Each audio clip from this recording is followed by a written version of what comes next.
तो स्टार्ट करते हैं मिडावल हिस्ट्री ऑफ बिहार से। ठीक है, इसके पहले वाला पार्ट हमने देख लिया था पिछले वाले वीडियो में। तो Turkish rule in Bihar, Turkish rule भी इन बिहार के बारे में बात करते हैं। तो बख्तियार खिलजी आया सबसे पहले। तो ये बख्तियार खिलजी को जो रियल कॉन्करर ऑफ बिहार माना जाता है, जिसने बिहार में टर्किश रूल को इस्टेब्लिश करा। ठीक है, और इसने किसको अटैक करा था? ईस्टर्न साइड को अटैक करा था along the Karmanasa river. Karmanasa river के लॉन्ग जो भी पार्ट पड़ते हैं उसको इसने क्या करा था? इन्वेड करा था। और इसी को टर्किश रूल टर्किश रूल को इस्टेब्लिश करा था इसी ने बिहार में। ठीक है, और ये कब करा था ये चीज़ इसने? 12th एंड 13th सेंचुरी में। ठीक है, Bakhtiyar crossed Karmanasha river and invaded मानेर। बख्तियार ने क्या करा था? कर्मनाशा रिवर को क्रॉस करके और मानेर को इन्वेड करा था। ठीक है, उस टाइम पे सेन डायनेस्टी के जो रूलर थे वो लक्ष्मण सेन थे, और जो पाला डायनेस्टी के रूलर थे वो कौन थे? इंद्रयुम्नपल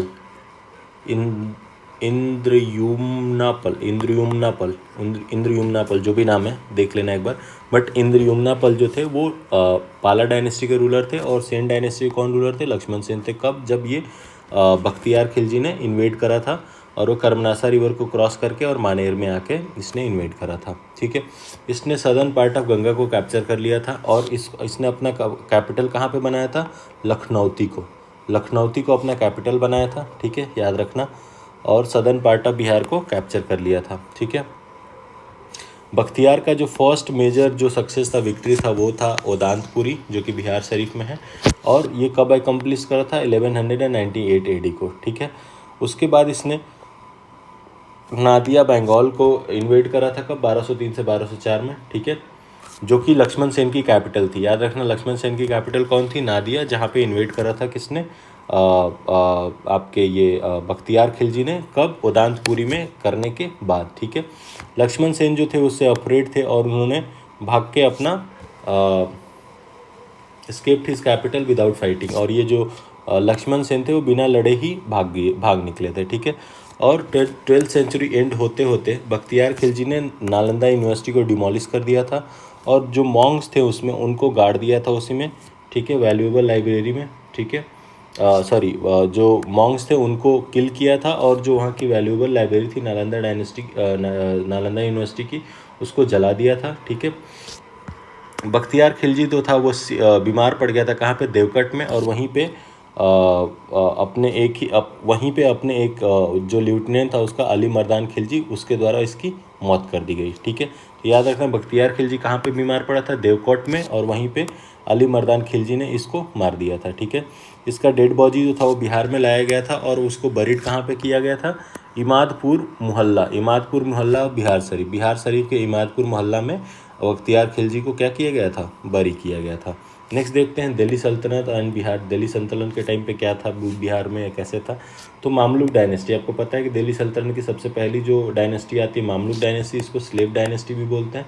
ठीक है, इल्तुतमिश जो था वो पहला सुल्तान था जिसने ऑर्गेनाइज करा था मिलिट्री एक्सपेडिशन बिहार के लिए। ठीक है, सबसे पहले तो क्या बोलते हैं, मामलुक डायनेस्टी के सबसे पहले रूलर कौन थे? तो वो तो थे इल्तुतमिश, तो सेकेंड वाला था। ठीक है, इसने अपना ये फर्स्ट सुल्तान था जिसने मिलिट्री एक्सपेडिशन ऑर्गेनाइज करा था। कहाँ पे? बिहार के लिए।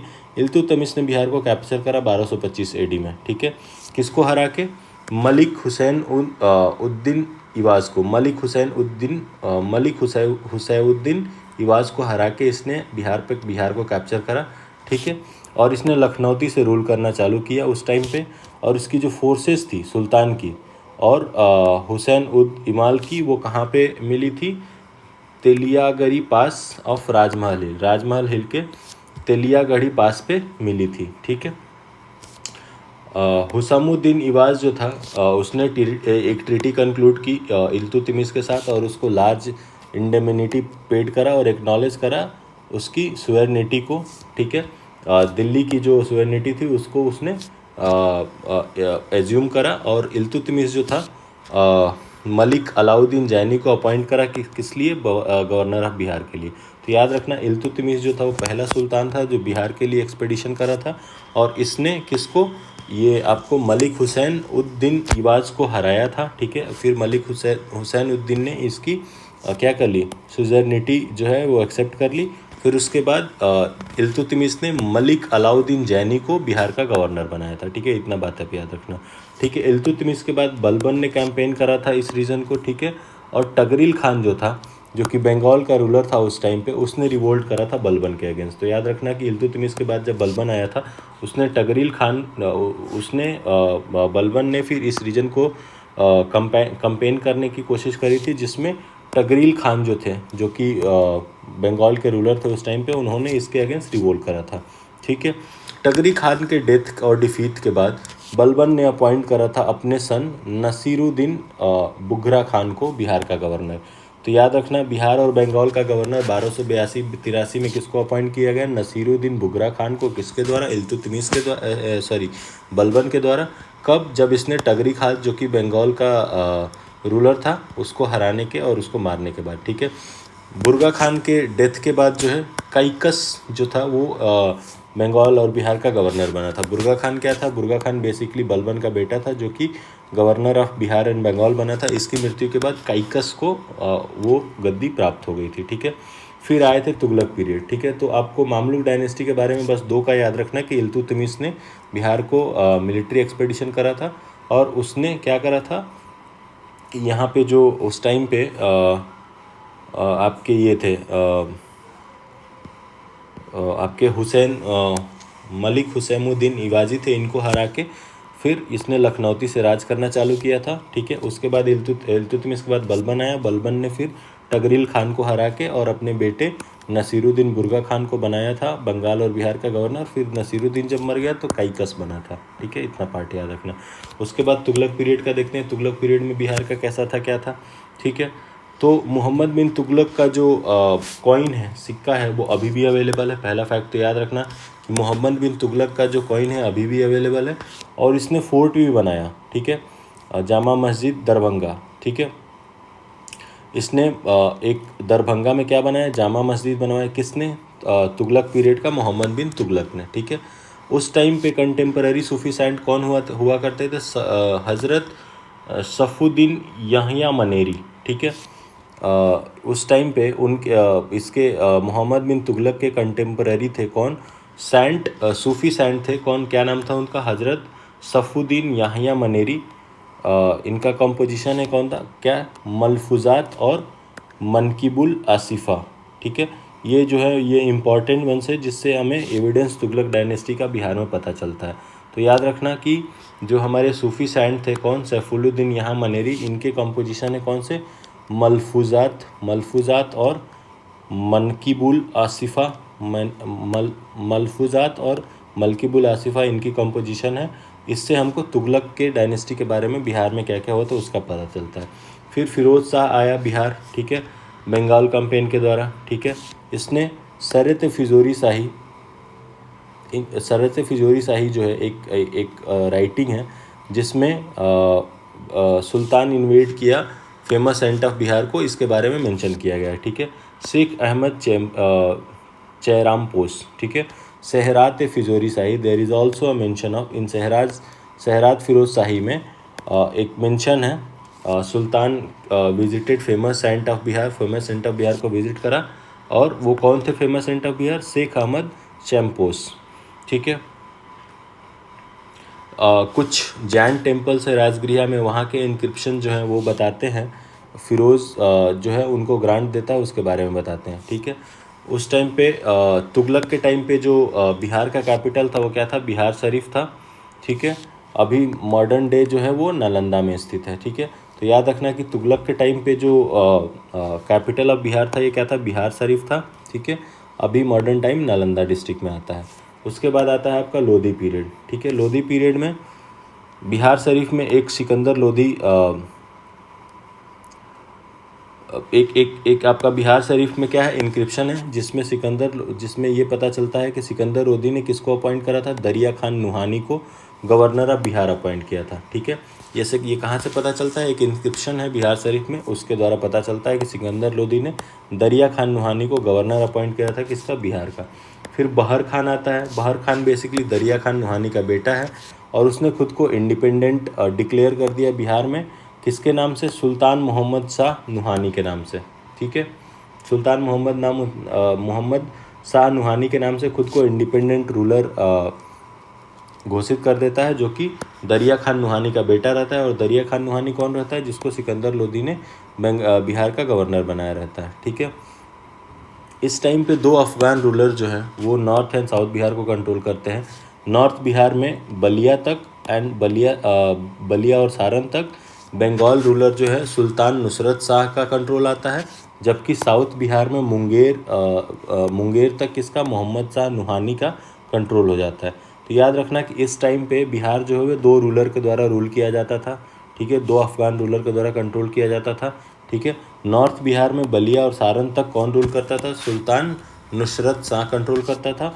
और साउथ बिहार में मुंगेर तक मोहम्मद शाह नुहानी कंट्रोल करता था। ठीक है, 6 मार्च 1529 को एक बैटल होता है, घाघरा बैटल, जिसमें बाबर डिफीट करता है अफगान को बहुत बुरी तरह से। तो याद रखना, बैटल ऑफ घाघर किसके बीच में हुआ था? बाबर और अफगान के बीच में हुआ था, जिसमें बाबर अफगान को बहुत बुरी तरह से हराता है। फिर देखते हैं अफगान रूल आता है बिहार में, उसके बारे में कुछ फैक्ट्स देख लेते हैं। तो अफगान रूल जो है वो बिहार में कब बिगिन होता है? लोधी डायनेस्टी के साथ बिगिन होता है। ठीक है, बट इसका मेन जो डिस्कशन है वो सूरी डायनेस्टी में पता चलता है। ठीक है, जो अफ़गान रूलर है वो अफ़गान रूल जो है बिहार में कब चालू होता है? लोधी डायनेस्टी के टाइम पे। बट इसका जो मेन डिस्कशन है वो कब होता है? सूरी डायनेस्टी के टाइम पे होता है। सूरी डायनेस्टी जो है, हसन खान सूर वॉज लैंडलॉर्ड ऑफ सासाराम। याद रखना कि सूरी डायनेस्टी हसन खान सूर वॉज लैंडलॉर्ड ऑफ सासाराम का जो ये लैंडलॉर्ड हुआ करता था, और यही सूरी डायनेस्टी का फाउंडर था। तो याद रखना ये इंडियन था। ठीक है, सूरी डायनेस्टी हसन सूर खान जो था वो सासाराम का लैंडलॉर्ड था और यही फाउंडर था सूरी डायनेस्टी का। ठीक है, ये इंडिया का किस लिए आया था? काम के सिलसिले में आया था लोधी डायनेस्टी में। ठीक है, लोधी डायनेस्टी जब चल रही थी उसी टाइम पे इंडिया काम के सिलसिले में आया था। ठीक है, और ये जो हसन था ये बैजवाड़ा होशियारपुर इन पंजाब में सेटल हुआ था और एक जॉब लिया था as a Hindu landlord Raimal. ठीक है, as a Hindu Raimal landlord वो ये जॉब लिया था। फिर सिकंदर लोधी प्रमोट किया था जमल खान को हिसार फिरोज से टू द पोस्ट ऑफ फौजदार ऑफ जौनपुर। ठीक है, सिकंदर लोधी ने जमल खान को हिसार फिरोजा से प्रमोट किया था किस पे? फौजदार ऑफ जौनपुर में, और फिर उसको ट्रांसफ़र किया था कहाँ पे? साउथ बिहार में। ठीक है, और उसने हसन एलोंग को खुद के साथ में लेके आया था, और फिर उसने जमाल खान के रिक्वेस्ट पे सुल्तान ने उसको क्या किया था? Charge of state with 3 village दे दिया था। इबासपुर, सासाराम और हाजीपुर टंडा, इन 3 विलेज का क्या दे दिया था? कंट्रोल दे दिया था उसको। ठीक है, इतना बात ध्यान रखना। नेक्स्ट देखते हैं शेर शाह सूरी का जो रेन आता है 1540 से लेके 1545 तक। तो शेर शाह सूरी का जन्म हुआ था 1472 में। कहाँ पे? बैजवाड़ा होशियारपुर में हुआ था। बैजवाड़ा होशियारपुर में इसका जन्म हुआ था। ठीक है, किसका? शेर शाह सूरी का। और शेर शाह सूरी जो था वो हसन खान सूर का बेटा था, जो कि जागीरदार थे सासाराम में, बिहार में। ठीक है, तो याद रखना कि जो शेर शाह सूरी था वो हसन खान सूर का बेटा था, जो कि सासाराम में एक जागीरदार हुआ करते थे। और शेर शाह सूरी का जन्म हुआ था 1472 में। कहाँ पे? बैजवाड़ होशियारपुर में। ठीक है, नेक्स्ट देखते हैं शेर शाह सूरी का चाइल्डहुड नेम, जो बचपन का नाम था वो फरीद खान था। तो याद रखना, अगर पूछ ले कि शेर शाह सूरी का बचपन का नाम क्या था, तो वो था फरीद खान। और बचपन में फरीद खान जो था एक शेर को मारा था। ठीक है, एक सिंगल आपके तलवार से जो है वो एक शेर को मारा था।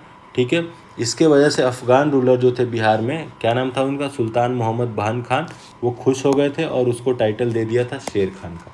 तो याद रखना कि शेर शाह सूरी का बचपन नाम फरीद था। इसने शेर को मारा था ऐसा एज्यूम किया जाता है। एज्यूम क्या मतलब? मारा ही था।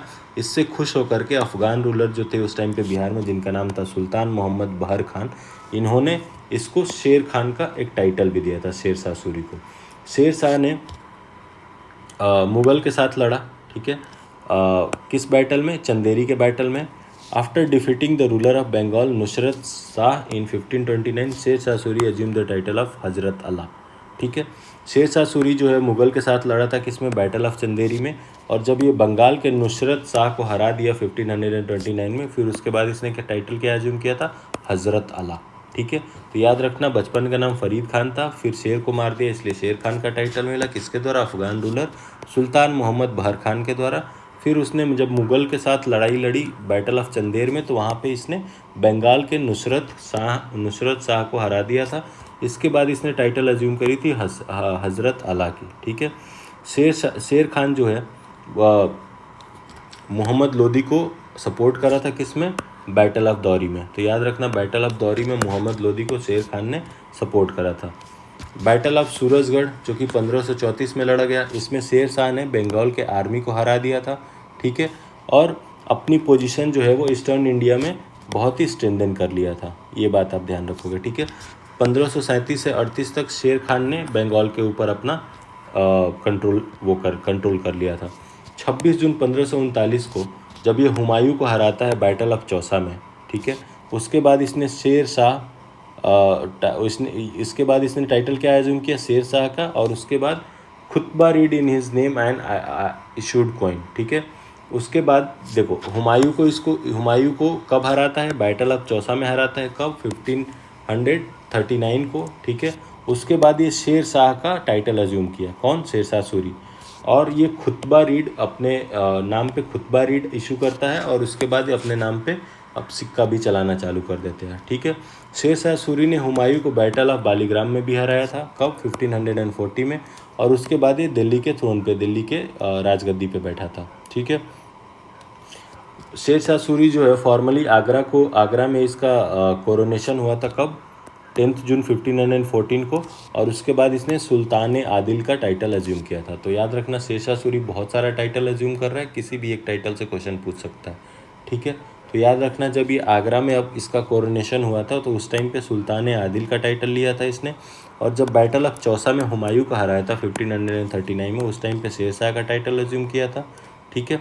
और जब ये एक और टाइटल लिया था, जब ये हज़रत अला का, इसने जब बैटल ऑफ चंदेरी में मुग़ल के साथ बंगाल के नुसरत शाह को हराया था, तो उस टाइम पे हज़रत अला का टाइटल लिया था। तो याद रखना हज़रत अला और शेर शाह और सुल्तान आदिल, ये टाइटल किसका है, ये आपका टाइटल है शेर शाह सूरी का ही।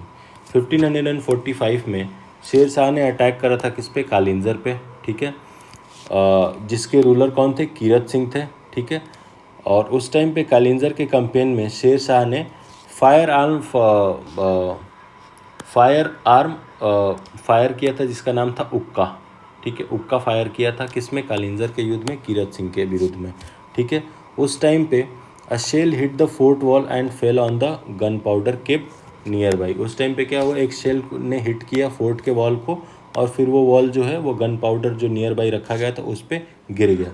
इससे क्या हुआ, आग लग गई और वो मर गया। और ऐसे ही 73 ईयर के एज में शेर शाह सूरी का डेथ हो जाता है। तो याद रखना कि शेर शाह ने कालिंजर के युद्ध में कीरत सिंह को जब अटैक करा था, तो उस टाइम में कालिंजर कैंपेन ने शेर शाह ने क्या फायर करा था, एक फायर करा था जिसका नाम था उक्का। और ये उक्का जाके एक दीवार को हिट करा, जिससे दीवार गिर गई और गन पाउडर जो आसपास रखे थे उस पर गिरा, जिसकी वजह से आग लग गई। और 73 ईयर की उम्र में शेर शाह सूरी मौत को प्राप्त हो जाता है।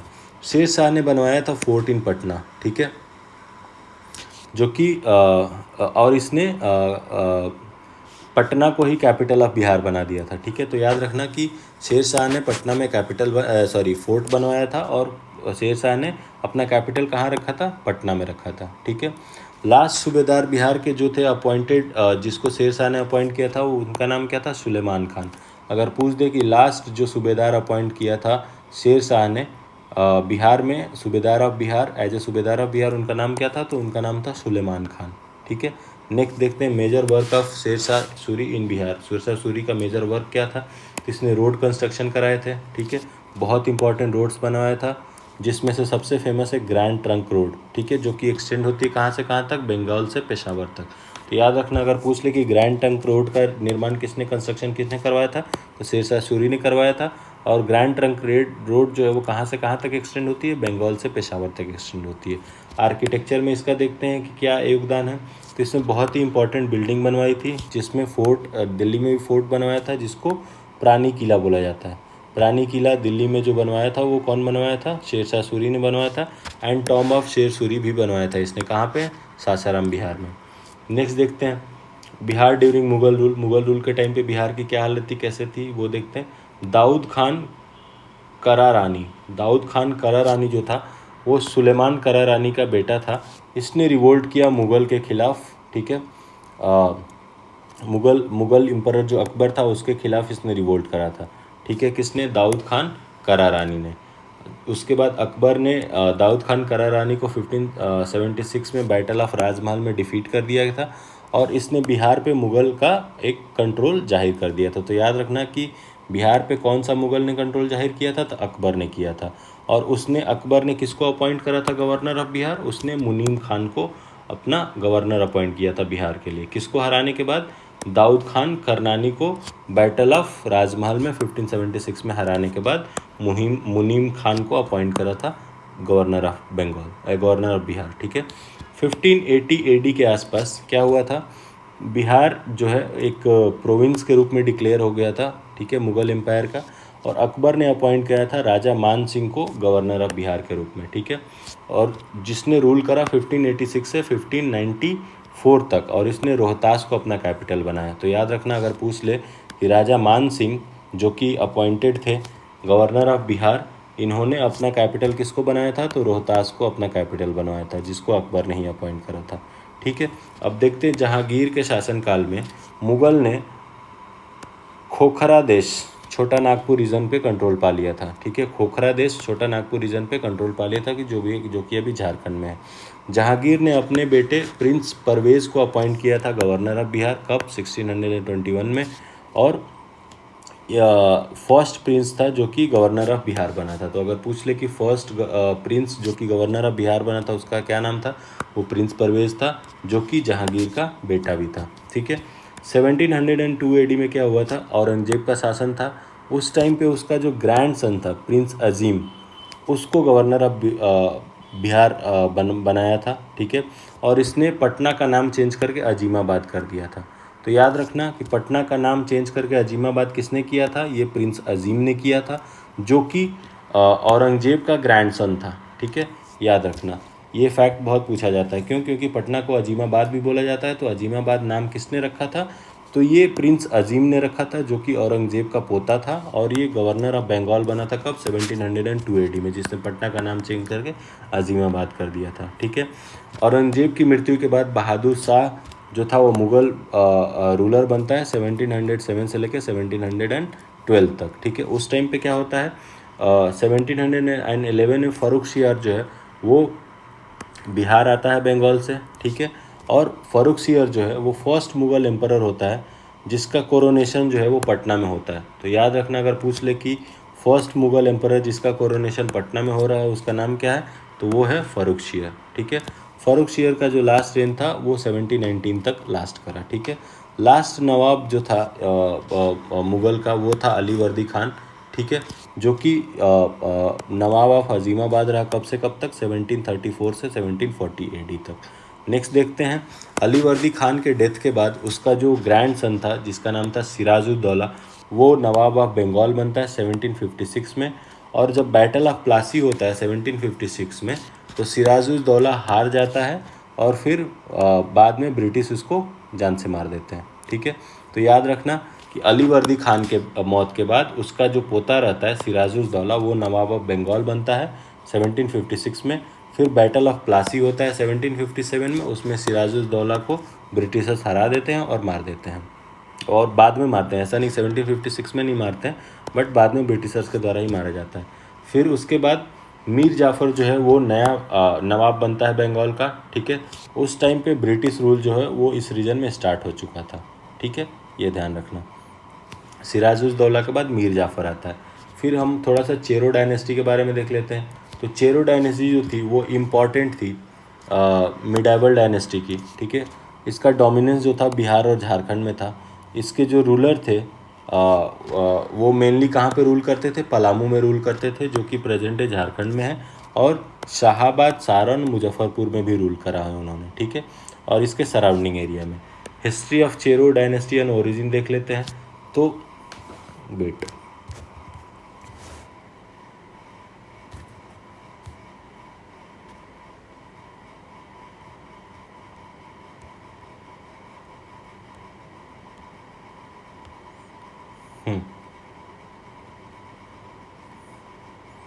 हाँ, history of Chero dynasty and origin, Chero dynasty का ओरिजिन और उसके एक्सपेंशन के बारे में देख लेते हैं। तो चेरो डायनेस्टी का जो ओरिजिन था वो बहुत ही डिफ़िकल्ट रेस है, बट ऐसा माना जाता है कि ये एब्रोनिजल ट्राइब से बिलोंग करते थे, जो कि ग्रेजुअली ट्रांसफॉर्म हो गए रूलिंग क्लास में, ठीक है। 16 एंड 17 सेंचुरी में चेरो डायनेस्टी जो थी वो एक्सपैंड की थी अपना किंगडम, कहाँ से, पलामू और उन्हें सराउंडिंग एरिया में। प्रोमिनेंट रूलर कौन थे चेरो डायनेस्टी के, तो वो थे मेदिनी राय। याद रखना, मेदिनी राय जो थे ये चेरो डायनेस्टी के एक प्रोमिनेंट रूलर थे जिन्होंने पलामू फोर्ट बनवाया था। उसके बाद उनका बेटा जो था प्रताप राय, वो राजगद्दी संभाला था, ठीक है। अगर पूछे कि चेरो डायनेस्टी के प्रोमिनेंट रूलर कौन थे, तो मेदिनी राय थे। उसके बाद उनका बेटा प्रताप राय था, वो गद्दी संभाला था, ठीक है। राजा रघुनाथ शाह, राजा रघुनाथ शाह जो थे वो दूसरे अनदर इंपॉर्टेंट रूलर थे किसके, चेरो डायनेस्टी के, जिन्होंने अपने किंगडम को और एक्सपैंड करा और स्ट्रेंथन करा। कल्चरल एंड इकोनॉमिक कंट्रीब्यूशन देख देते चेरो डायनेस्टी का। तो चेरो रूलर्स जो थे ये लोकल आर्ट, कल्चर और आर्किटेक्चर को बहुत ही इंकरेज करा था, ठीक है। फोर्ट, रिजर्वर और बाकी सारे स्ट्रक्चर्स भी इन लोगों ने अपने राज्य में बनवाए थे। चेरो डायनेस्टी के फॉल के बारे में देख लेते हैं। तो लेट 17 सेंचुरी में चेरो डायनेस्टी जो थी वो डिक्लाइन करने लगी। क्यों? क्योंकि मुगल के साथ इनका इंटरनल कन्फ्लिक्ट होने लगा था। अल्टीमेटली जो थी चेरो डायनेस्टी का इन्फ्लुएंस ख़त्म हो गया कब, जब ब्रिटिश कॉलोनियल पीरियड स्टार्ट हो गया था, ठीक है। नेक्स्ट देखते हैं मॉडर्न हिस्ट्री ऑफ बिहार के बारे में। मॉडर्न हिस्ट्री बहुत इंपॉर्टेंट है और इसके बारे में देखते हैं। तो अराइवल ऑफ यूरोपियन इन बिहार के बारे में देखते हैं कि बिहार में कौन कौन से यूरोपियन आए। तो पुर्तगीज़ के बारे में देखते हैं। ये फर्स्ट यूरोपियन थे जो इंडिया आए थे, ये सबको पता है 16 सेंचुरी में। और इनका जो सेंटर था ये क्या था, हुगली था, ठीक है। बट इनका इन्फ्लुएंस जो था बिहार में बहुत लिमिटेड था, ठीक है। क्यों? क्योंकि पोर्ट वगैरह बिहार में थे नहीं, इनको ट्रेड करना था, पैसा कमाना था। तो हुगली जो है बंगाल में, वहाँ से लोग ट्रेड करते थे, ठीक है। तो पोर्तुगीज़ का बिहार में बहुत ज़्यादा इन्फ्लुएंस देखने को नहीं मिलता है। फिर आते हैं डच और डैनिश। डच और डैनिश के बारे में देख लेते हैं। तो 17 सेंचुरी में डच ने ट्रेडिंग सेंटर इस्टेब्लिश करा इंडिया में, ठीक है। पहली फैक्ट्री इन्होंने लगाई थी 1632 AD में, ठीक है। ठीक है, इन्होंने अपना ट्रेडिंग सेंटर बनाया था इंडिया में। फर्स्ट फैक्ट्री लगाई थी 1630 में, और वो कौन थी? नॉर्दर्न बिल्डिंग थी किसकी? पटना, प्रेजेंट पटना कॉलेज की। And their influence in Bihar was limited, ठीक है। This is the northern building of Patna, present day Patna. और इनका भी बिहार में जो वो था बहुत ही लिमिटेड था। अराइवल ऑफ ब्रिटिश देखते हैं। तो ईस्ट इंडिया कंपनी जो है वो लेट 17 सेंचुरी में आती है, ठीक है। फिर उसके बाद उन्होंने अपने ट्रेडिंग सेंटर इंडिया में इस्टेब्लिश करना चालू कर दिए। और ब्रिटिश की फैक्ट्री जो थे कहाँ पे लोकेटेड थी बिहार में? गुलजार बाग। गुलजार बाग में ब्रिटिश की फैक्ट्री लोकेटेड थी, और गवर्नमेंट प्रेस फैक्ट्री भी लोकेटेड थी वहाँ पे, ठीक है। तो याद रखना कि बिहार में कहाँ पे ब्रिटिशर्स ने अपनी फैक्ट्री लगाई थी, तो गुलजार बाग में, और यहीं पे इनका गवर्नमेंट प्रेस फैक्ट्री भी था, ठीक है। इन्होंने इंग्लिश ट्रेड इन बिहार के बारे में देखते हैं। तो इन्होंने गार्ड हाउस इस्टेब्लिश करा था, ठीक है। इन्होंने गार्ड हाउस इस्टेब्लिश करने की कोशिश करी थी कब? 1620 AD में। बट इन्होंने फर्स्ट सक्सेस पाई थी कब? 1651 AD में, ठीक है। फर्स्ट डेन कोठी was established in Bihar in 1774 AD। तो डेन्स की पहली कोठी बिहार में कहाँ पे कब इस्टेब्लिश हुई थी? 1774 में, जो कि कहाँ लोकेटेड है? नेपाली कोठी इन पटना सिटी। पटना के नेपाली कोठी में ये सिचुएटेड है। इंपॉर्टेंट बैटल्स और इवेंट्स देख लेते हैं। तो बैटल ऑफ प्लासी होता है 23 जून 1757 को। इसमें कंपनी फोर्सेस को लीड कर रहा था कौन? Robert Clive. और उसने किसको हराया? सिराजुद्दौला को। सिराजुद्दौला जो हमने बात करी ना, सिराजुद्दौला जो कि मुगल था, उसको हराया था बैटल ऑफ प्लासी में। आफ्टर दिस जो बैटल ऑफ इस बैटल के बाद बिहार ब्रिटिश का जो है ये इन्फ्लुएंस बढ़ गया था कहाँ पे? बंगाल, बिहार और उड़ीसा में। फिर उसके बाद एक और भी डिसाइडिंग बैटल होती है 22 एंड 23 अक्टूबर 1764 को, जिसमें ब्रिटिश के साइड से हेक्टर मुनरो थे। उन्होंने किसको हराया? इन कंबाइंड फोर्स ऑफ बंगाल के मीर कासिम को, नवाब शुजा-उद-दौला को जो कि अवध के नवाब थे, और शाह आलम II को। तो याद रखना कि बैटल ऑफ प्लासी में सिराजुद्दौला को हराया था किसने? रॉबर्ट क्लाइव में। और बैटल ऑफ बक्सर में हेक्टर मुनरो ने हराया था किसको? Combined force of Mir Qasim जो कि बंगाल के नवाब थे, और नवाब ऑफ अवध जो थे जिनका नाम शुजा-उद-दौला था, और शाह आलम II जो कि मुगल एम्परर थे। इन तीनों के कंबाइंड फोर्सेस को हराया था किसने? हेक्टर मुनरो ने, ठीक है। और इसके बाद इनका कंसोलिडेशन जो था बिहार के ऊपर चालू हो गया था। एडमिनिस्ट्रेटिव और इकोनॉमिक इम्पैक्ट के बारे में देखते हैं। तो एडमिनिस्ट्रेटिव रिफॉर्म क्या किया था इन्होंने, ज़मींदारी सिस्टम इंट्रोड्यूस करा था बिहार में, ठीक है। ज़मींदारी सिस्टम इंट्रोड्यूस किया एडमिनिस्ट्रेटिव रिफॉर्म के तौर पे। और पटना के डेवलपमेंट के बारे में बात करते हैं, इन्होंने क्या किया, तो इन्होंने पटना, इनके टाइम पे पटना जो है ये एक इम्पॉर्टेंट कमर्शियल और एडमिनिस्ट्रेटिव सेंटर बन गया था। एग्रीकल्चर और इंडस्ट्री में क्या करा इन्होंने, तो इन्होंने इनकरेज करा था किस चीज़ के कल्टीवेशन को, इंडिगो और ओपियम के कल्टीवेशन को, ठीक है। सोशल और कल्चरल इन्फ्लुएंस देख लेते हैं। तो एजुकेशन में इन्होंने मॉडर्न एजुकेशन सिस्टम बनाने की कोशिश करी और मिशनरी स्कूल और कॉलेजेस बनाए, ठीक है। सोशल रिफॉर्म क्या इन्होंने चालू किया था, इन्होंने सोशल मूवमेंट लाइक सती प्रथा को बंद करने और चाइल्ड मैरिज को बंद करने, विडो रीमैरिज के बारे में काम करना चालू किया था। ये 1770 AD में एक टेरिबल फेमीन आता है बिहार में, बिहार एंड बंगाल में। याद रखना 1770 AD का जो फेमीन है बहुत ही फेमस है, ये बिहार और बंगाल में फेमीन आता है। इसके बाद रेवेन्यू काउंसिल फॉर्म की जाती है बिहार के लिए, जिसको रेवेन्यू काउंसिल ऑफ पटना बोला जाता है। और 1793 में परमानेंट सेटलमेंट जो है वो लेके आता है कौन, कॉर्नवालिस, जो इम्प्लीमेंट करता है बिहार में। और इस टाइम पे गवर्नर कौन रहते हैं, वारेन हेस्टिंग रहते हैं, ठीक है। इन्होंने ऑर्डर दे दिया, किस चीज़ का ऑर्डर दिया था, massive Doom shift granary of Golghar इन्होंने ऑर्डर करा था। जो हम पटना में गोलघर देखते हैं ये बेसिकली ग्रेन्स को इकट्ठा करने के लिए बनाया गया था। और गोलघर किसके द्वारा बिल्ड किया गया था, कैप्टन जॉन गास्टिन के द्वारा, ठीक है। याद रखना कि अगर पूछ ले कि गोलघर का निर्माण कंस्ट्रक्शन किसने कराया था, तो ये कैप्टन जॉन गास्टिन ने 1786 AD में करवाया था। 1781 AD में क्या होता है, एक नई डिस्ट्रिक्ट का फॉर्मेशन होता है जो कि पटना और गया के एरिया को मिला के बनाया जाता है, ठीक है। 1886 AD में क्या होता है, सारण को डिवाइड कर दिया जाता है सारण और चंपारण में, ठीक है।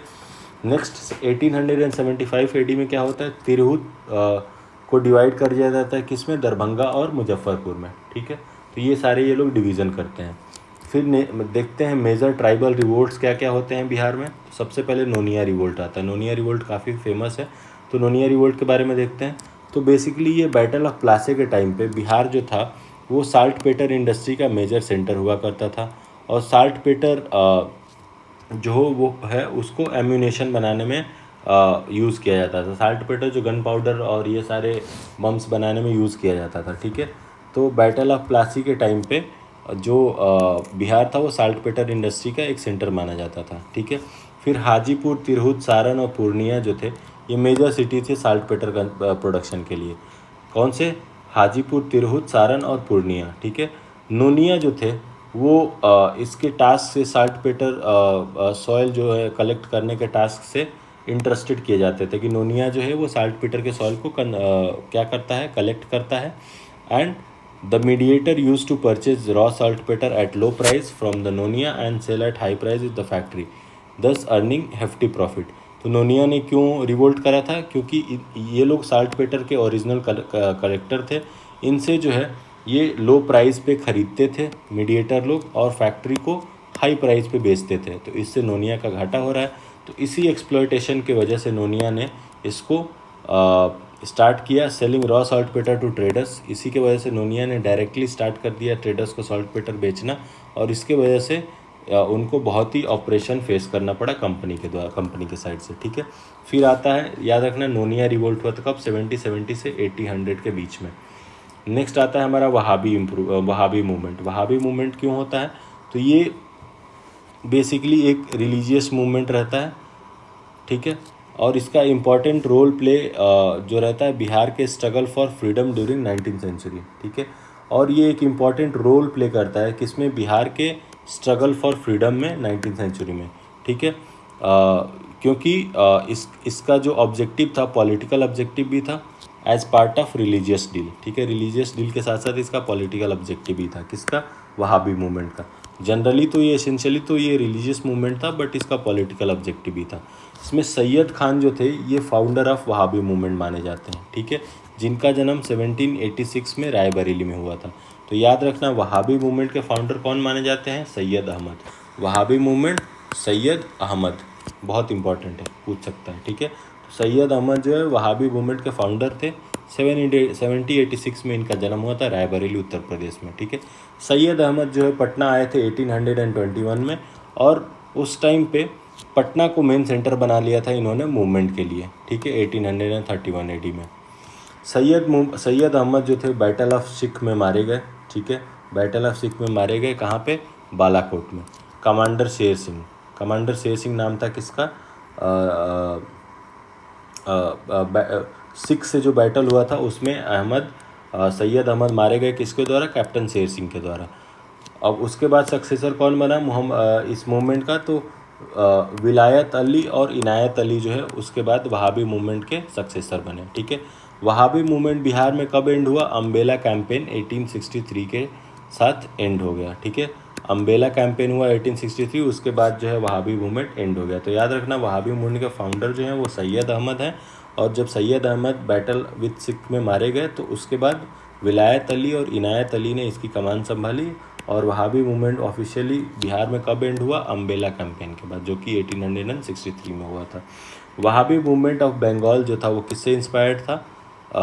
ये जो वहाबी फराजी मूवमेंट जो बंगाल में हुआ था वो जो है वहाबी मूवमेंट से क्या था? इंस्पायर्ड था।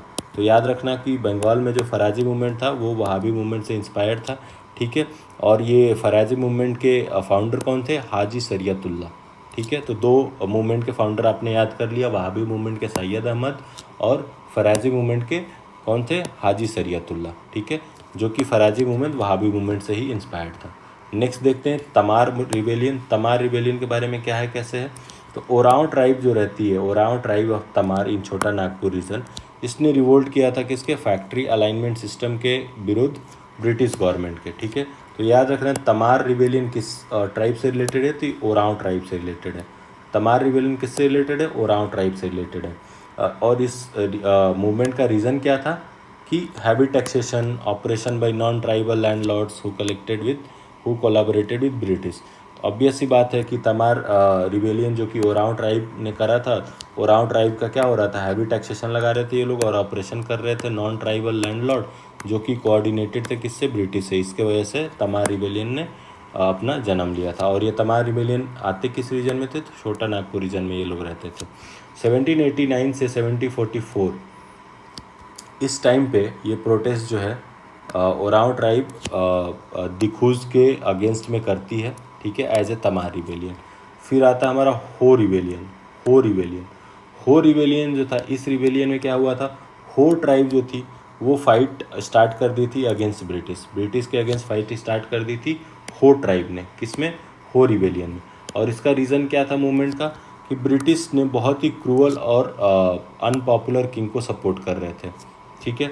ब्रिटिश बहुत क्रूअल हो रहे थे और ये लोग अनपॉपुलर किंग को सपोर्ट कर रहे थे। ये प्लेस ऑफ एजिटेशन क्या था इसका? हो रिवेलियन का सिंहभूमि था, मॉडर्न डे झारखंड में आता है। तो याद रखना हो रिवेलियन कहाँ पे स्टार्ट हुआ था? तो सिंहभूमि झारखंड में स्टार्ट हुआ था इस मूवमेंट से।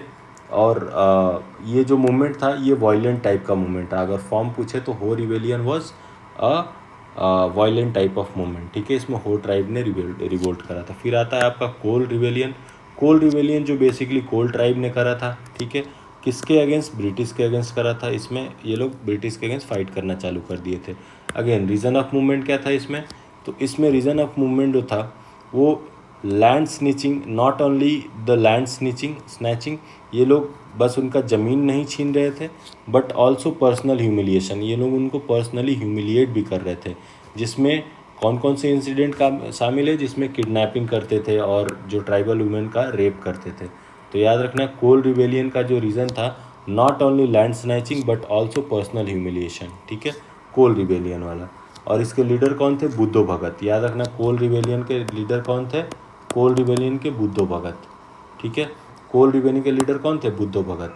संथाल रिवेलियन के बारे में देखते हैं। संथाल रिवेलियन जो बेसिकली संथाल जो थे ये ब्रिटिशर्स से नाराज़ हो गए थे। किस वजह से? क्योंकि इसमें आउटसाइडर का इन्फिल्ट्रेशन होने लगा था। आउटसाइडर जो थे वो आके और संथाल ट्राइब के साथ वो लोग क्या कर रहे थे कि उनके लैंड वगैरह लेने की या इन सारी चीज़ों के बारे में वो लोग करने लगे थे। और जो संथाल ट्राइब जो होती है वो अपने लैंड से बहुत ही इंटेंशनली अटैच होती है, ठीक है। और ये लोग परमानेंट सेटलमेंट से बहुत ही सफ़र किए, ठीक है, इनके एरिया में, इसके वजह से संथाल रिबेलियन हुआ, ठीक है। फिर उसके बाद इन्होंने खुद को ऑर्गेनाइज करा और ब्रिटिशर्स के अगेंस्ट रिवोल्ट करा, ठीक है। इसका इम्पैक्ट क्या होता है कि रिबेलियन जो थे ये लोग impact of Santhal rebellion mainly felt in the area of adjoining Bhagalpur और राजमहल हिल के राजमहल के साथ आसपास ये संथाल रिबेलियन का जो इफेक्ट है वो ज़्यादा देखने को मिला था, जो कि अभी लोकेटेड है झारखंड में। और संथाल रिबेलियन के जो थे लीडर कौन थे, बिरसा मुंडा थे और इनके एसोसिएट्स थे, जिससे सिद्धू कानू, चांद और भैरवा। तो याद रखना कि लीडर जो थे संथाल रिबेलियन कौन थे, बिरसा मुंडा थे और इनके एसोसिएट सिद्धू कानू, चांद और भैरवा थे। मेजर कॉज ऑफ रिबेलियन क्या था, इकोनॉमिक एक्सप्लॉयटेशन हो रहा था, हैवी टैक्सेशन लगा रहे थे ये लोग, ठीक है। Social inequality, disregard for the traditional and right of the tribe, ये ट्राइबल राइट्स को भी नहीं दे रहे थे, ठीक है। और फिर रिबेल ने क्या करा, अटैक करा लैंडलॉर्ड के हाउसेस पे और गवर्नमेंट ऑफिशियल पे अटैक करना चालू कर दिया, ठीक है। उसके रिस्पांस में ब्रिटिश एडमिनिस्ट्रेशन ने क्या करा, बहुत ही प्यूनिटिव एक्शंस लिए और फिर इन्होंने रिवोल्ट को सप्रेस कर दिया ब्रिटिश आर्मी लगा के और सीवियर पनिशमेंट दिया। आउटकम क्या होता है इस रिवोल्ट का कि इसके बाद एंड ऑफ रिवोल्ट हो जाएगा और फिर रिवेलियन जो थे वो बहुत ही सप्रेस कर दिए गए थे बाय द एंड ऑफ 1856। तो याद रखना कि 1857 के क्रांति के जस्ट पहले कौन सा रिबेलियन हुआ था, संथाल रिबेलियन। संथाल के लीडर कौन थे, सिद्धू कानू, चांद और भैरवा। और कोल रिबेलियन के थे आपके बुद्धो भगत। नेक्स्ट देखते हैं रिवोल्ट ऑफ 1857 एंड बिहार। 1857 का रिवोल्ट होता है और बिहार का क्या रोल रहता है उसमें।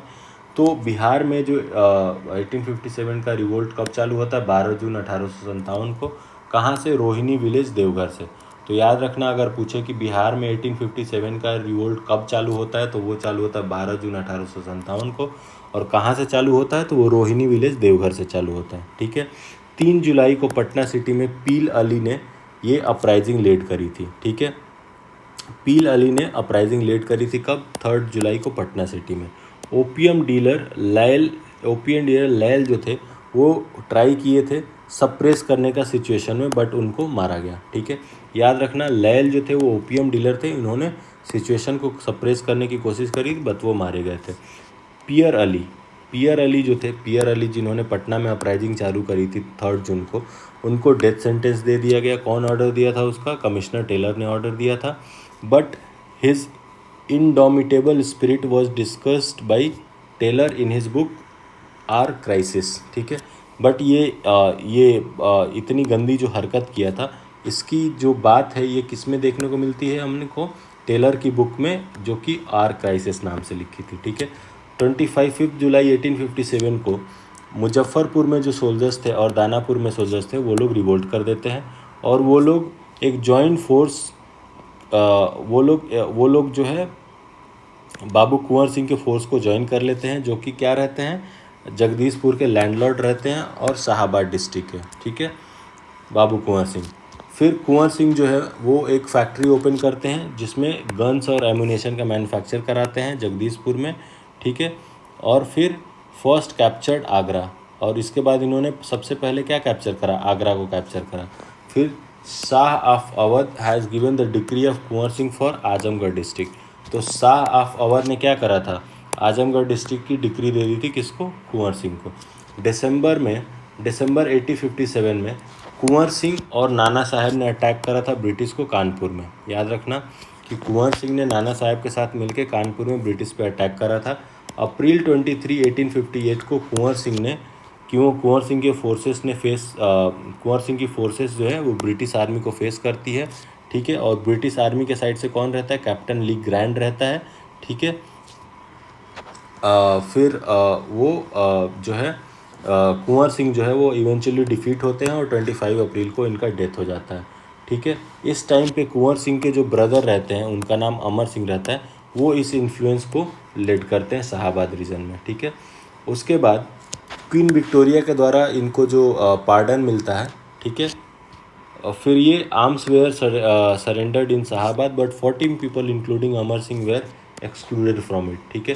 क्वीन विक्टोरिया जो है ये पार्डन करती है इस सिचुएशन को और जो है शाहाबाद में आर्म्स को सरेंडर किया जाता है और उसमें 14 पीपल सरेंडर तो होता है, क्वीन विक्टोरिया पार्डन भी करती है, बट उसमें 14 पीपल्स आते हैं जिसमें एक अमर सिंह भी रहते हैं, कुंवर सिंह के भाई, जिनको ये पार्डन नहीं करती है, इनको वो उससे एक्सक्लूड कर दिए थे ये। फिर आता है अपना बिरसा मूवमेंट। बिरसा मूवमेंट के अफेक्टेड एरिया कौन से थे? चालाकंद विलेज था जो कि तमार पुलिस स्टेशन रांची के अंडर में आता है, ठीक है। तो बिरसा मूवमेंट का जो अफेक्टेड एरिया था वो कौन था? चालाकंद विलेज था जो कि तमार पुलिस स्टेशन रांची के अंडर में आता है। यहाँ पे मूवमेंट क्यों हुए थे? लैंड एक्विजिशन और एक्सप्लॉयटेशन की वजह से हो रहे थे, ठीक है। रिलीजियस टीचिंग, ये लोग बेसिकली सिंह बोंगा की पूजा करते थे instead of Bonga many gods. So basically religious teaching क्या थी? तो ये लोग इम्फेसाइज करते थे वर्शिप ऑफ सिंह बोंगा जो कि वन गॉड थे, इंस्टीड ऑफ बोंगा जो कि मेनी गॉड थे। मेथड ऑफ मूवमेंट क्या था? ये लोग ऑर्डर करते थे कि हम टैक्स पे नहीं करेंगे, ठीक है, अपने फॉलोअर्स को। 24 अगस्त 1895 में क्या होता है? बिरसा को अरेस्ट कर लिया जाता है और इनको इम्प्रिजनमेंट के लिए सेंटेंस दे दिया जाता है। बिरसा को रिलीज़ किया जाता है डायमंड जुबली 1898 में, ठीक है, ऑन हिज डायमंड जुबली। तो बिरसा मुंडा को रिलीज़ किया जाता है कब? उसके डायमंड जुबली पे 1898 में। फिर बिरसा को अगेन अरेस्ट कर लिया जाता है 3 फरवरी 1900 में, और फिर वो बेसिकली कॉलेरा की वजह से 30 मई को मर जाते हैं बिरसा मुंडा साहब। फिर उसके बाद आता है ताना भगत मूवमेंट। ताना भगत मूवमेंट के बारे में देखते हैं। तो ये मूवमेंट स्टार्ट होता है जत्रा भगत के लीडरशिप में। कब? 1913 और 1914 के बीच। उरांव और मुंडा जो थे ये मेनली अफेक्टेड एरिया थे संताल ट्राइब्स के, ठीक है। ये जो उरांव और मुंडा थे जो वो संथाल ट्राइब को वो करते थे। याद रखना ताना भगत के जो लीडर थे वो जात्रा भगत थे। और इस मूवमेंट का जो मेन रीज़न था वो क्या था? Discrimination, exploitation, tax levied by British. और इसके 3 डिमांड थे कि हमें सेल्फ रूल चाहिए, हमें टैक्स नहीं देना है, और इक्वालिटी चाहिए ह्यूमंस में, ठीक है। ये मूवमेंट जो था इन्फ्लुएंस किस प्रोग्राम से इन्फ्लुएंस था? ये कांग्रेस के प्रोग्राम से इन्फ्लुएंस था, और ये प्रिंसिपल ऑफ गांधी जी पे काम कर रहा था, ठीक है। बेसिकली ये जो था दिखूज के अगेंस्ट था, ठीक है, लैंडलॉर्ड और एडमिनिस्ट्रेशन के विरुद्ध था। ताना भगत जो थे वो गांधी जी के रेनन्सिएशन ऑफ अल्कोहल को सपोर्ट किए थे। फिर देखते हैं फ्रीडम मूवमेंट के बारे में। फ्रीडम मूवमेंट में हमारा Indian national Congress and Bihar के बारे में देखते हैं। तो जो 25th सेशन होता है इंडियन नेशनल कांग्रेस का वो कहाँ पे होता है? बांकीपुर पटना में, ठीक है। और 1912 में रघुनाथ नरसिम्हा मांडुलकर जो होते हैं वो इसके प्रेसिडेंट बनते हैं, ठीक है। तो याद रखना कि जो 27वां इंडियन नेशनल कांग्रेस का सेशन हुआ था वो कहाँ पे हुआ था? बांकीपुर पटना में हुआ था, ठीक है। कब हुआ था? 1912 में हुआ था। और इसके प्रेसिडेंट कौन थे? रघुनाथ नरसिम्हा मुधोलकर। तो याद रखना बिहार में ये 3 सेशन हुए थे बेसिकली। कौन कौन से? 27, 37 और 53। इनमें कहाँ पे हुआ था और कौन उसके प्रेसिडेंट थे ये इंपॉर्टेंट हो जाता है। तो 25th सेशन 1912 में हुआ था। रघुनाथ नरसिम्हन माधोलकर जो थे प्रेसिडेंट बने थे। कहाँ पे हुआ था? बांकीपुर पटना में। 37 जो सेशन हुआ था वो गया में हुआ था। कब हुआ था? 1922 में। इसके प्रेसिडेंट कौन थे? CR दास थे, ठीक है, चित्तरंजन दास। और इस सेशन में राजेंद्र प्रसाद को इलेक्ट किया गया था सेक्रेटरी ऑफ कांग्रेस के तौर पे, ठीक है। And the office of all India National Congress was shifted to Patna, ठीक है। तो याद रखना कि 37th जो सेशन था वो गया में हुआ था 1922 में। इसको प्रिसाइड करा था CR दास साहब ने। और यहीं पे डॉक्टर राजेंद्र प्रसाद को सेक्रेटरी अपॉइंट किया गया था, किसका? कांग्रेस का। और जो ऑफिस थी किसकी? All India National Congress committee की, उसको पटना शिफ्ट किया गया था। फिर आता है हमारा 53rd session of Indian national Congress जो कि रामगढ़ झारखंड में हुआ था। कब? 19 और 20 मार्च 1940 को। किसके लीडरशिप में? मौलाना अबुल कलाम आज़ाद के। तो याद रखना फर्स्ट जो सेशन हुआ था 27 बांकीपुर पटना में हुआ था 1912 में। रघुनाथ नरसिम्हा माडुलकर इसके प्रेसिडेंट है। 37th वाला जो होता है वो गया में होता है, CR दास उसके प्रेसिडेंट होते हैं। और 53rd वाला जो होता है वो होता है रामगढ़ झारखंड में, उसके मौलाना अबुल कलाम आज़ाद प्रेसिडेंट होते हैं। नेक्स्ट देखते हैं बिहार प्रोविंशियल कमेटी के बारे में। तो बिहार प्रोविंशियल कमेटी जो थी उसको 1908 में बनाया गया था। किसके चेयरमैनशिप में? नवाज सरफराज हुसैन खान बहादुर के चेयरमैनशिप में। तो याद रखना अगर पूछ ले कि बिहार प्रोविंशियल कमेटी का जो फॉर्मेशन हुआ था वो किसके चेयरमैनशिप में हुआ था? तो नवाज सरफराज हुसैन खान बहादुर के चेयरमैनशिप में हुआ था और इसका हेडक्वार्टर क्या था, पटना था। कब हुआ था, 1908 में। Provincial Congress committee use to hold a political conference, ये लोग पॉलिटिकल कॉन्फ्रेंस हेल्ड करते थे। और पहला सेशन जो बिहार प्रोविंशियल कांग्रेस का हुआ था कहाँ पे, पटना में हुआ था 1908 में। और इसमें सर अली इमाम जो थे इसके प्रेसिडेंट थे। तो याद रखना बिहार प्रोविंशियल कमेटी के पहले प्रेसिडेंट कौन थे, सर अली इमाम। और सेकेंड जो सेशन हुआ था बिहार प्रोविंशियल कॉन्फ्रेंस का, वो भागलपुर में हुआ था 1909 में। और इसके चेयरमैन क्या थे, डॉक्टर सच्चिदानंद सिन्हा। तो याद रखना बिहार प्रोविंशियल कमेटी का जो पहला सेशन हुआ था 1908 में, इसके चेयरमैन थे सर अली इमाम। और दूसरा जो सेशन हुआ था उसके जो चेयरमैन थे डॉक्टर सच्चिदानंद सिन्हा। और कब हुआ था, 1909 में, भागलपुर में। फिर आता है हमारा फॉर्मेशन ऑफ बिहार प्रोविंस। ठीक है, बिहार टाइम मैगजीन जो कि पब्लिश हुई थी 1894 में, ठीक है, जिसमें बिहार को एक सेपरेट स्टेट बनाने का डिमांड किया गया था। तो याद रखना अगर पूछ ले कि कौन सी मैगज़ीन में बिहार को सेपरेट स्टेट बनाने का डिमांड हुआ था, तो वो था बिहार टाइम मैगज़ीन, जो कि 1894 में पब्लिश की गई थी। ठीक है, इसके एडिटर कौन थे, महेश नारायण। चूँकि ये बिहार टाइम मैगज़ीन बहुत इंपॉर्टेंट हो जाती है, क्यों, क्योंकि इसमें सेपरेट बिहार की मांग हो रही है, तो इसका जो एडिटर है ये भी इंपॉर्टेंट हो जाते हैं। तो बिहार टाइम मैगज़ीन के एडिटर कौन थे, महेश नारायण। ठीक है, तो ये याद रखना आप, महेश नारायण जो थे ये बिहार टाइम्स मैगज़ीन के एडिटर थे। ठीक है, और इसके मेन जो एसोसिएट थे वो सच्चिदानंद सिन्हा थे। और एजुकेटेड मुस्लिम जो थे इसमें और कायस्थ भी इसमें कंट्रीब्यूट कर रहे थे। ठीक है, किसमें, बिहार टाइम मैगज़ीन में, जिसमें फर्स्ट टाइम बिहार को सेपरेट स्टेट की मांग की गई थी। एडिटर महेश नारायण जी थे। नेक्स्ट, डॉक्टर सच्चिदानंद सिन्हा जो थे वो पहले पर्सन जो थे जिन्होंने आवाज़ उठाई थी कि बिहार को एक सेपरेट स्टेट बनाओ एज ए पॉलिटिकल यूनिट। कब उन्होंने उठाया था, 1889 में।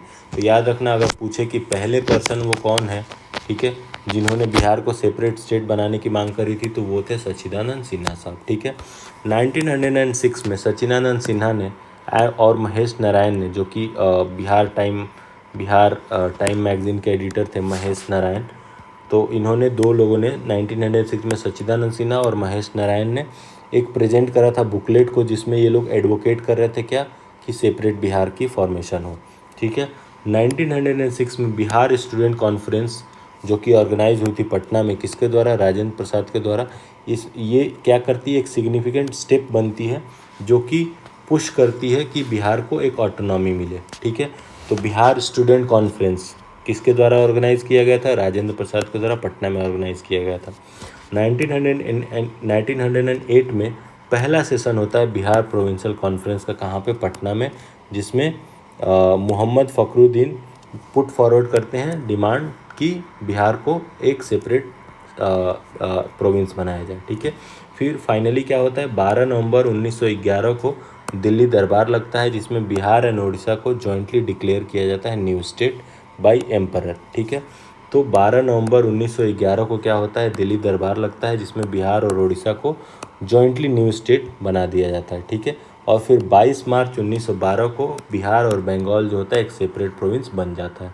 याद रखना 12 नवंबर 1911 को क्या होता है, ये अनाउंस होता है कि हाँ भाई बिहार और बंगाल एक separate new state unit declare होगा। ठीक है, और फाइनली 22 मार्च 1912 को बिहार और उड़ीसा एक सेपरेट प्रोविंस बन जाता है और इफेक्ट में आता है 1 अप्रैल 1912 को। इसलिए जो है 22 मार्च को बिहार दिवस भी मनाया जाता है। The high court was establish in Patna in the year 1916। तो याद रखना कि अगर पूछे कि हाई कोर्ट कब स्टैब्लिश हुआ था पटना में, तो 1916 में हुआ था। पटना यूनिवर्सिटी स्टैब्लिश हुई पटना में कब, 1917 में। ठीक है, और पटना कॉलेज कब स्टैब्लिश हुआ था पटना में, 1863 में। तो याद रखना कि पटना यूनिवर्सिटी जो है वो 1907 में इस्टेब्लिश हुई और पटना कॉलेज जो है वो पटना में 1863 में इस्टेब्लिश हुआ था। तो पटना कॉलेज का हिस्ट्री जो है वो काफ़ी पुराना है, जो कि 1863 में इस्टेब्लिश हुआ था। पटना यूनिवर्सिटी जो है 1917 में इस्टेब्लिश हुई थी। नेक्स्ट देखते हैं home rule movement and Bihar.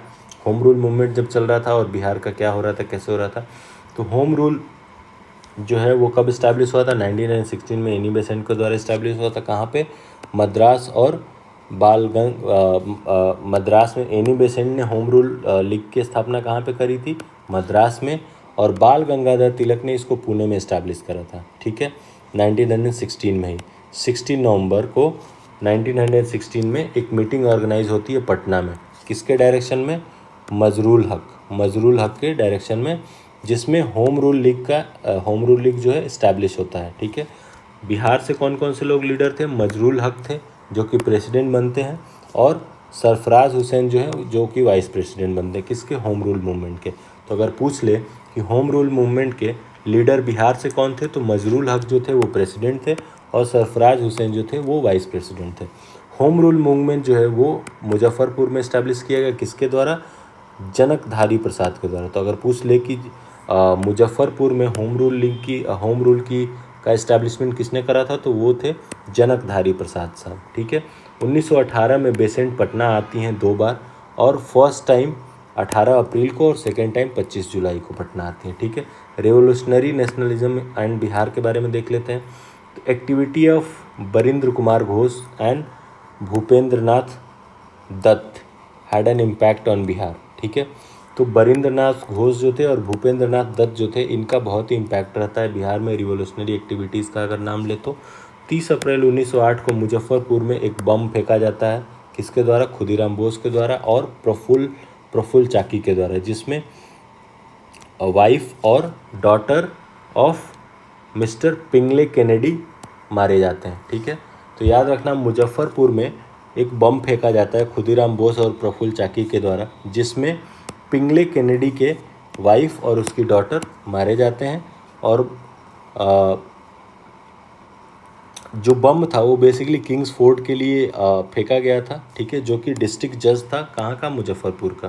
तो याद रखना मुजफ्फरपुर में 1908 में 30 अप्रैल 1908 में खुदीराम बोस और प्रफुल्ल चाकी के द्वारा एक बम फेंका जाता है, जो कि किंग्स फोर्ट को टारगेट करते हैं, जो कि डिस्ट्रिक्ट जज रहता है।